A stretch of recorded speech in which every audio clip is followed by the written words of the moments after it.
How to send disappearing photos on WhatsApp. To get started, first of all, open up the WhatsApp application on your phone. You will then be brought to the chats page. Here, you can view all your chats with friends on WhatsApp. Open any chat from the list. Now, go to the bottom panel and tap on the camera icon. Here, you can take a photo or video and share it in the chat. Tap on the capture button to take a photo. Now, tap on the View Once icon in the text box as shown. The photo is now set to view once. Then, tap on the Send button to share the photo as a View Once message. View Once messages gives you more privacy.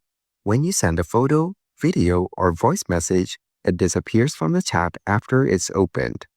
For added privacy, the recipient can't share, forward, copy, save, or take a screenshot of it.